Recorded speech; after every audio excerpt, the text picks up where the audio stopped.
So this woman is trans. Now her name is Nicole Titlow, and Titlow is 33 when the story starts, and she's living in Chicago. And Titlow, she loves partying. She loves going out and having fun, and there's always some sugar daddy around willing to take care of her. But what she really wants is gender confirmation surgery. However, unfortunately, that stuff is expensive, so she can't afford it. But one day, all that changes. Because in the year 2000, she goes to visit her family in Tennessee. And while she's there, she reconnects with her aunt. This woman, Billie. Billie is 60. And despite being 60 years old, Billie still likes to go out and drink and have a good time. So she starts taking Titlow out. And she takes her out to the local bars and the casino, and they have a lot of fun together. And they do this over and over again. And over time, Billie and Titlow get pretty close. In fact, they get so close that Billie tells her that she can come live with her in Tennessee with her rich husband. Her rich husband is this guy, Donald. And Donald is 74 and he owns a successful tool and die shop, so he's worth a couple $1 million. So Titlow hears this offer and she's like, sweet! And just like that, she moves in.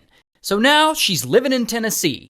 And she doesn't live with her aunt and uncle for long before she starts to realize that something in this house is off. Like Donald drinks every single day. He's a heavy alcoholic who barely ever leaves the house. Sometimes he'll get so drunk that he falls unconscious. And a lot of times when that happens, Billie has to be the one to take care of him. And because Donald is always drunk and never really present, poor Billie is constantly left feeling lonely. So she copes with her loneliness by doing a lot of gambling. And not just casual gambling, she gambles a ton. Like, she loves nothing more than going out and getting a few drinks and then spending hours at the casino. One could say that she's legitimately addicted to it. And like everyone who gambles consistently, she loses. And in fact, she blows a lot of money on this habit. For example, one time she lost $13,000 in a single night. $13,000! Now, despite all the chaos going on in this house, none of this seems to bother Titlow. She's not complaining at all. In fact, she kind of enjoys it. Because, honestly, she doesn't have a lot going for her. She's just grateful that she gets to tag along with Billie without having to spend any of her own money. Now, here's where the story gets really wild.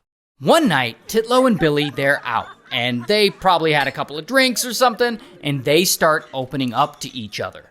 And Billie, she starts talking about how tired she is of Donald, and how he's always drunk, and she's the one who has to constantly look after him, and how all of this is just so overwhelming for her. And then Titlow starts opening up too, about how she's trans. Now, Billie is her aunt, so I'm sure she knows that Titlow was born a male.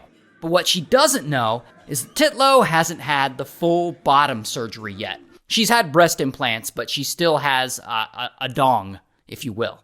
And so Titlow tells her that what she really wants is to have the full gender confirmation procedure. And of course, this surgery costs tens of thousands of dollars, so how the hell is she going to be able to afford it? And I guess Billie is like, don't worry, you will. And they just continue on drinking. So some time passes, and these two keep going out together, to bars and casinos, and Billie keeps gambling. And over time, her gambling starts getting out of control, and she's losing more and more money. And by this point, she's racked up $40,000 in debt. So she goes to her rich husband, Donald, for help. And I guess Donald, he ain't trying to hear that. He's like, no, you're addicted. Go get help.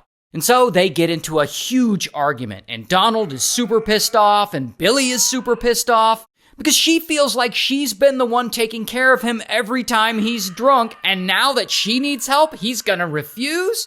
And so it's here that Billie has finally had enough, and she starts thinking about murdering Donald so that she can inherit his money.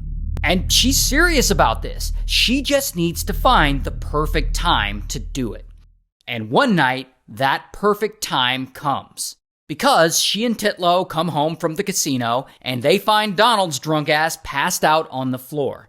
And Billie is thinking, Well, this feels like the right time to murder him. Here's the thing about that, though. Titlow is standing right there, and if she sees Billie kill her Uncle Donald, she might snitch on her.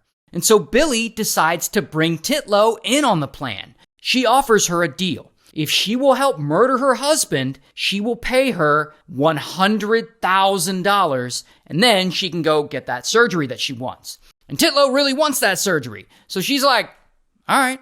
And so Billie and Titlow get to work. They grab a bottle of alcohol and they start pouring it into his mouth. They're going to try and kill him through alcohol poisoning.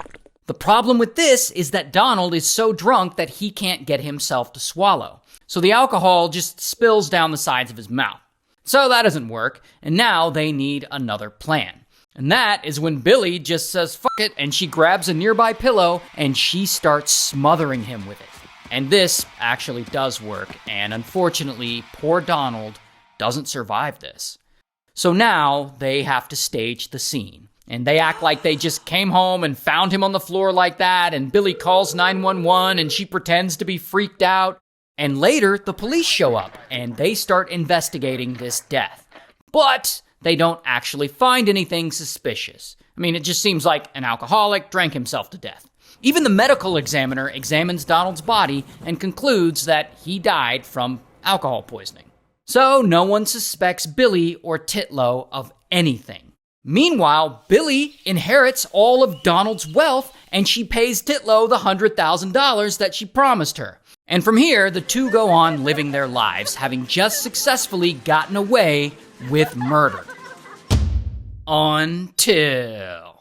Until one night that same year, the year 2000, Titlow is on a date with one of her sugar daddies. And I guess she's feeling guilty about the whole killing her uncle thing. And so she confesses to this date and she tells him everything. How she and Billie murdered Donald so that she could get $100,000 to pay for gender confirmation surgery. And this date hears this and he's thinking, oh hell no, I need to go to the police. And that's exactly what he does. He goes to the police, but police can't just arrest Titlow off of this guy's words alone. So they come up with this whole sting operation. And they get this guy to agree to wear a wire and meet up with her. So this guy puts on a wire and he meets up with her. And during their meeting, he starts talking to her about the murder again. And this is all the police needed. And so, bam, the police arrest Titlow. Here's her mugshot. Also, bam, they go and arrest Billie too. And I couldn't find a mugshot of her, but here she is eating yogurt or something. Now, the prosecuting attorneys really want Titlow to testify against her Aunt Billie. Because they say that if she does that, then they'll bump her murder charges down to manslaughter. But Titlow refuses to do that because she feels like they aren't cutting her a good enough deal. So in 2002, they go to trial and Titlow is found guilty and she gets sentenced to 20 to 40 years in prison. And because she never testified against Billie, Billie is able to beat the case and she's later acquitted and she gets no prison time. Wow.